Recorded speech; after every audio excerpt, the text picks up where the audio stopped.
Episode की शुरुआत में हमें 10 साल पहले का सीन दिखाया जाता है, जहां आस्था और यूनो भाग रहे होते हैं और यूनो भागते भागते गिर जाता है और रोने लगता है। और तब आस्था उसे उठाते हुए कहता है, तुम ऐसे मत रो, मैं हमेशा तुम्हारे साथ दूंगा। और वो दोनों पहाड़ी की ओर भागने लगते हैं। और तब यहाँ वो सभी लोग खाना खा रहे होते हैं। तब आस्था कहता है, जब मैं बड़ा हो जाऊंगा तब आप मेरे साथ शादी करके मेरे लिए ऐसा खाना बनाना। तब सिस्टर लिली कहती है, एक्चुअल में ये खाना फादर ने बनाया है, तो क्या तुम उनसे शादी करना चाहोगे? और तब आस्था उस बात से चिढ़ जाता है। तब यूनो से कहता है, ऐसा नहीं हो सकता, सिस्टर लिली किसी से शादी नहीं कर सकती। तब आस्था कहता है, पर मैं हार नहीं मानूंगा। और यहाँ सिस्टर लिली उन दोनों को पहले विजार्ड किंग की कहानी सुना रही होती है, जिसमें लिखा होता है कि कैसे फर्स्ट विजार्ड किंग ने एक डीमन को हराकर शांति स्थापित की। तब यहाँ अगले दिन आस्था सिस्टर लिली से विजार्ड किंग के बारे में पूछने लगता है। तब सिस्टर लिली उसे बताती हैं, विजार्ड किंग एक टाइटल है जो कि जनरेशन टू जनरेशन पास होता गया है। ये विजार्ड किंग की पावर ही है जिसकी वजह से क्लोवर किंगडम में शांति है, और वो किंग के बाद दूसरा सबसे इम्पोर्टेंट पर्सन है। तब आस्था कहता है, तो फिर तय हो गया, अगला विजार्ड किंग मैं बनूंगा। जिसे सुनकर सिस्टर लिली और यूनो दोनों हैरान हो जाते हैं। तब सिस्टर लिली के पूछने पर आस्था बताता है, क्योंकि विजार्ड किंग ने डीमन को हराया था, तो इसका मतलब वो जरूर बहुत ज्यादा स्ट्रॉन्ग और कूल होंगे। मैं बस बड़ा होके उनकी तरह बनना चाहता हूँ, और अगर मैं एक बार विजार्ड किंग बन गया तब मैं आप सबकी लाइफ को इजी बना पाऊंगा, और मैं इस बेकार सी चर्च को ठीक करवा दूंगा। और जब मैं एक बार विजार्ड किंग बन जाऊंगा तब आप मेरे साथ शादी कर लेना। पर सिस्टर लिली उसे फिर से मना कर देती हैं। तब हम देखते हैं सर्दियों का मौसम आ चुका होता है और आस्था अपने मैजिक को यूज करने की कोशिश कर रहा होता है, पर हम देखते हैं उस कोशिश का कोई फायदा नहीं हो रहा होता। तब आस्था कहता है, सिस्टर लिली मैं आपकी मदद कर देता हूँ और फिर आप मुझसे बाद में शादी कर लेना। पर हम देखते हैं सिस्टर लिली फिर से मना कर देती है। और तब आस्था फिर से रोते रोते जिद करने लगता है। और यहाँ यूनो बच्चों को संभाल रहा होता है। तब आस्था कहता है, मैं इसे संभालता हूँ, एक फ्यूचर विजार्ड किंग के लिए ये कितना ही मुश्किल होगा।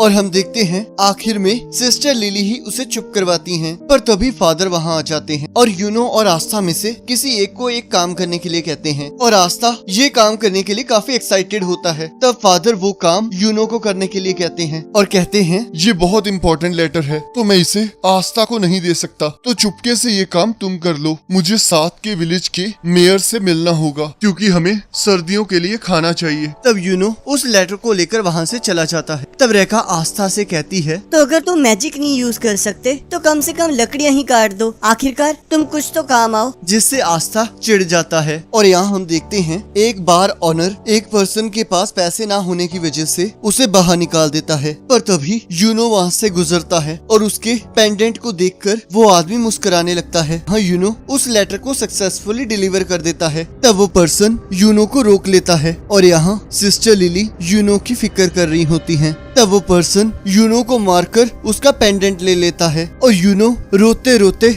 अपना पेंडेंट वापस मांग रहा होता है और अपने मैजिक को यूज करने लगता है। तब वो पर्सन कहता है, अगर तुम इस बेकार से स्पेल से मेरे साथ लड़ोगे तो मारे जाओगे। पर तभी हम देखते हैं आस्था आके उस आदमी के ऊपर कूद जाता है, पर वो आदमी उसे दूर फेंक देता है। पर आस्था फिर भी उस आदमी को नहीं छोड़ रहा होता और वो आदमी बार बार आस्था को मार रहा होता है। पर हम देखते हैं आस्था फिर भी हार नहीं मान रहा होता, जिससे तंग आकर वो आदमी उस पेंडेंट को वहीं फेंक कर वहाँ से चला जाता है और आस्था नीचे गिर जाता है और यूनो उससे माफी मांगने लगता है। तब आस्था कहता है, तुम मेरी इतना चिंता मत करो, मैंने तो तुम्हें पहले ही कहा था, मैं हमेशा तुम्हारा साथ दूंगा।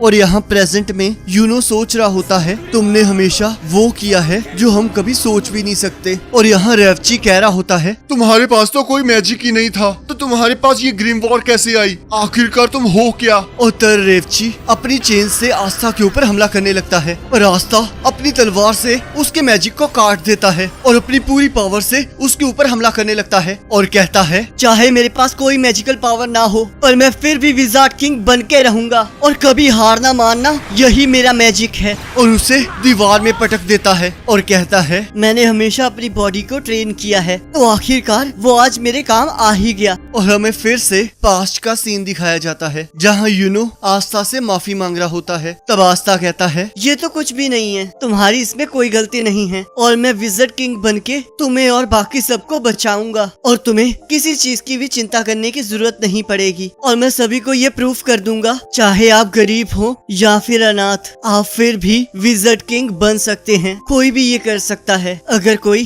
पूरी शिद्दत से करना चाहे वो मैं हूँ या फिर तुम। और तब यूनो अपने आंसुओं को पोंछकर कहता है, अब से मैं कभी नहीं रोऊंगा। मैंने सोच लिया है, मैं भी विज़र्ड किंग बनूंगा और मैं भी स्ट्रॉन्ग होके तुम सभी को बचाऊंगा ताकि मैं तुम सभी की जिंदगियों को अच्छा बना सकूं और मैं कभी हार नहीं मानूंगा। और यहाँ प्रेजेंट में आस्था यूनो को अपनी ग्रिम वॉर दिखा रहा होता है। तब यूनो कहता है, तो तुमने आज मुझे फिर से बचा लिया और एक दिन मैं इस उधार को जरूर चुका दूंगा। आस्था, क्या तुम्हें हमारा प्रॉमिस याद है? और तब हमें वो प्रॉमिस दिखाया जाता है जहाँ वो दोनों एक दूसरे को अपना राइवल मानते हैं। तब आस्था कहता है, मुझे तो लगा था तुम भूल चुके होगे। तब यूनो कहता है, वो तुम थे आस्था जिसने मुझे उम्मीद दी थी कि हम जैसे लोग भी इस दुनिया में कुछ बड़ा हासिल कर सकते हैं और इसे पूरा करने के लिए तब वो दोनों कहते हैं, हम विज़र्ड किंग बनने के लिए अपनी पूरी जी जान लगा देंगे। और यहाँ हम देखते हैं एक डीमन शहर पर हमला कर देता है और तब एक विज़र्ड आकर उसे हरा देता है और हमें बताया जाता है कि जब एक डीमन की वजह से पूरी ह्यूमैनिटी पर खतरा था तब एक अकेले विज़ार्ड ने आकर पूरी इंसानियत को बचाया था और तब उसे विज़र्ड किंग का दर्जा दिया गया और तब वो एक लेजेंड बन गया। और तब हमें आज के क्लोवर किंगडम का विज़र्ड किंग दिखाया जाता है जो कि पूरे क्लोवर किंगडम में शांति बनाए रखता है। और तब हमें बताया जाता है मैजिक नाइट्स में विज़र्ड्स की 9 स्क्वाड्स हैं और वो सारी विज़र्ड किंग के अंडर आती हैं और ये सभी मिलकर अपनी कंट्री को सेफ रखते हैं। और यहाँ हम देखते हैं आस्था अपनी तलवार के साथ ट्रेनिंग कर रहा होता है और एक बर्ड उसे बार बार घूर रही होती है। और तब आस्था अपनी ग्रिम वॉर को पकड़कर कहता है, चाहे मेरे पास कोई मैजिक नहीं है तो फिर क्या हुआ, मैं फिर भी ऊंचाइयों को छूऊंगा। और वो फिर से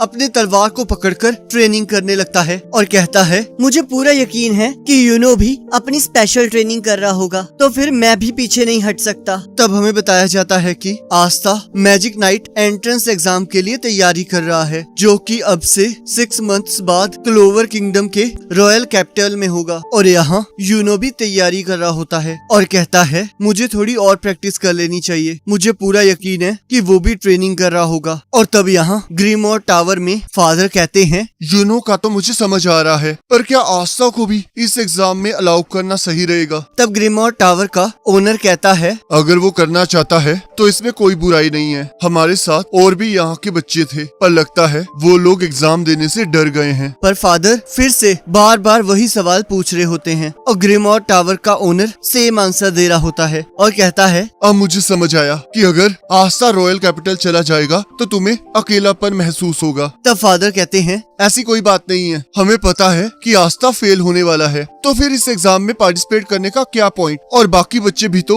उसे बहुत मिस करेंगे और तुम दोनों मुझे ऐसा देखना बंद करो। तब सिस्टर लिली कहती हैं, मैं भी उन्हें मिस करूंगी पर उन्हें अपने अपने रास्ते पर जाने देना चाहिए। तब ग्रीमोर टावर का ओनर कहता है, तुम इस तरह सोचो, अगर यूनो जीत भी जाएगा तो आस्था हार कर तो वापिस ही आ जाएगा। तब फादर खुश होकर कहते हैं, आप सही कह रहे हैं, चाहे यूनो चला जाएगा पर आस्था तो हमारे पास वापिस ही आ जाएगा। और अब आस्था की ग्रिम वॉर के बारे में बात करते हैं। तो क्या आपको सच में लगता है कि वो एक ग्रिम वॉर है, क्योंकि आस्था के पास तो कोई मैजिक ही नहीं है? तब ग्रीमोर टावर का ओनर कहता है, मुझे इसके बारे में कुछ नहीं पता। और सोचता है, 5 लीफ क्लोवर, ये बहुत अजीब बात है। और यहाँ आस्था ट्रेनिंग करते हुए चर्च की तरफ जा रहा होता है और आस्था को देखकर यूनो भी भागना शुरू कर देता है। तब वो दोनों चर्च पहुँच जाते हैं। तब आस्था पूछता है, हम दोनों में से फर्स्ट कौन आया? तब नैश कहता है, यूनो तुमसे थोड़ा ज्यादा फास्ट था। तब आस्था कहता है, चलो देखते हैं चर्च के अंदर पहले कौन जाता है। तब यूनो आस्था को हवा में उड़ा देता है और कहता है, मैं जीत गया। और यहाँ आस्था नींद में विज़र्ड किंग बनने के सपने देख रहा होता है और अगले दिन आस्था ट्रेनिंग कर रहा होता है और नैश उससे मिलने आता है और आस्था पूछता है, आखिरकार तुम यहाँ क्या कर रहे हो? तब नैश कहता है, मैं बोर हो रहा था तो फिर मैं तुम्हारे जैसे बेवकूफ की ट्रेनिंग देखने आ गया। जिससे आस्था तंग हो जाता है। तब नैश पूछता है, पर मुझे ये नहीं समझ आ रहा, जबकि तुम कोई मैजिक यूज ही नहीं कर सकते तो फिर तुम मैजिक नाइट एग्जाम क्यों दे रहे हो? तुम तो उसमें फेल ही हो जाओगे ना। तब आस्था कहता है, पर ये अभी तक डिसाइड नहीं हुआ है। देखो अब मेरे पास ग्रिमोर आ चुकी है तो फिर मैं मैजिक नाइट्स में दाखिल हो सकता हूँ और एक दिन मैं विज़र्ड किंग बन के रहूंगा। तब नैश गुस्से में कहता है, ये कभी नहीं होने वाला। हम जैसे लोगों को सपने देखने की कोई आजादी नहीं है। तब आस्था उसके पास आकर जोर से कहता है, तुम इस तरह हार नहीं मान सकते। इस दुनिया में कुछ भी हो सकता है। तुम मुझे ही देख लो, मैं अपने ड्रीम को फॉलो कर रहा हूँ। चाहे तुम जितने मर्जी गरीब हो पर तुम फिर भी कुछ भी कर सकते हो। तो इसलिए मैं अपने ड्रीम को पूरा करके लोगों को खुश करना चाहता हूँ और मैं मैजिक नाइट्स को ज्वाइन करके और विज़र्ड किंग बन के ये प्रूव कर दूंगा। और यहाँ रात को यूनो और आस्था के जाने से पहले एक पार्टी रखी होती है और तब आस्था फादर को बहुत प्यार से देख रहा होता है। तब फादर कहते हैं, ये अकेले तुम्हारे लिए नहीं है और वैसे तो ये यूनो के लिए ही है, क्योंकि यूनो ही सिर्फ इस एग्जाम को पास करेगा। एग्जाम में फेल होने के बाद शर्मिंदा होने की जरूरत नहीं है और वैसे भी कोई ये एक्सपेक्ट नहीं कर रहा कि तुम पास हो जाओगे। चाहे जो मर्जी हो जाए, ये हमेशा तुम्हारा घर रहेगा। तब आस्था कहता है, ये सारी बातें आप यूनो को भी कहोगे ना? तब फादर मना कर देते हैं। तब आस्था कहता है, ये गलत बात है। मैं एक दिन विज़र्ड किंग बनूंगा और तब मैं सिस्टर लिली से शादी करने वापस आ जाऊंगा। तब सिस्टर लिली अपने मैजिक से आस्था के एक पंच मारती हैं और सभी को खाना खाने के लिए कहती हैं और अगले दिन वो सभी आस्था और यूनो को अलविदा कहने लगते हैं। तब नैश कहता है, इतनी चिंता मत करो, आस्था बहुत जल्द वापस आने वाला है। पर अगर आस्था, अगर तुम किसी तरह मैजिक नाइट में एंटर हो गए तब मैं भी विश्वास कर लूंगा कि इस दुनिया में सपने पूरे होते हैं और मैं जो चाहूँ वो बन सकता हूँ। तो क्या पता किसी दिन मैं भी मैजिक नाइट बन जाऊं। तब वो दोनों वहाँ से चले जाते हैं। तब सिस्टर लिली सोचती हैं, मुझे यकीन नहीं हो रहा कि ये दोनों इतने बड़े हो चुके हैं और जब से मैं आस्था से मिली हूँ वो हमेशा से पूरी फुल एनर्जी में रहता था। और बताती हैं कि आस्था पहले से ही ऐसा ही था। और सिस्टर लिली सोचती हैं, और यूनो भी आस्था की वजह से स्ट्रॉन्ग बन गया। Best of luck boys. और यहाँ हमें बताया जाता है कि गर्मियों में आस्था और यूनो ने रॉयल कैपिटल की ओर अपनी जर्नी स्टार्ट कर दी है ताकि वो मैजिक नाइट एग्जाम में पार्टिसिपेट कर सकें। और रॉयल कैपिटल हेज विलेज से काफी दूर है। तब आस्था कहता है, पता नहीं रॉयल कैपिटल कैसी दिखती होगी और क्या पता हम विज़र्ड किंग से भी मिल पाएं। तब यूनो कहता है, उन्हें मिलने से पहले हमें सबसे पहले मैजिक नाइट एग्जाम पास करना होगा। तब आस्था भागते हुए कहता है, मुझे जल्दी पहुंचकर विज़र्ड किंग बनना है। तब यूनो कहता है, चाहे तुम जितनी मर्जी जल्दी वहाँ पहुँच जाओ पर इसका विज़र्ड किंग बनने से कोई लेना देना नहीं है। और तब आस्था सपनों में विज़र्ड किंग बनके सिस्टर लिली को साथ घुमाने ले जाता है और उस चीज की एक्टिंग कर रहा होता है। तब यूनो कहता है, क्या तुम मैजिक के बिना उड़ भी सकते हो? तब आस्था कहता है, मुझे पूरा यकीन है कि मैं अपनी ग्रिमोर की मदद से ये सब कुछ कर लूंगा। अगर आप हार नहीं मानोगे तो आप कुछ भी कर सकते हो। चलो जब तक हम रॉयल कैपिटल नहीं पहुंच जाते तब तक हम ट्रेनिंग करते हैं। और तब वो दोनों भागते भागते थक जाते हैं पर आस्था हार नहीं मान रहा होता पर यूनो उसे रोक देता है। और तब वो दोनों आराम से अपनी मंजिल की ओर बढ़ने लगते हैं और रास्ते में आने वाली सारी मुश्किलों का मिलजुल कर सामना करने लगते हैं। और तब हमें बताया जाता है, बहुत लंबी जर्नी के बाद आस्था और यूनो आखिरकार क्लोवर किंगडम की रॉयल कैपिटल के पास पहुंच गए और वहां मैजिक नाइट एंट्रेंस एग्जाम उनका इंतजार कर रहा था। और इस एग्जाम को पास करने के लिए उन्हें बहुत सारे पावरफुल अपोनेंट्स के साथ लड़ना होगा। और इसी के साथ एपिसोड खत्म हो जाता है। अब अगर आपको ये वाला एपिसोड अच्छा लगा है तो आप इस वीडियो को लाइक कर सकते हैं और चैनल पर नए हो तो सब्सक्राइब कर सकते हैं। अब अगले एपिसोड का लिंक आपकी स्क्रीन पर आ रहा होगा, आप उस पर क्लिक करके अगले एपिसोड को देख सकते हो।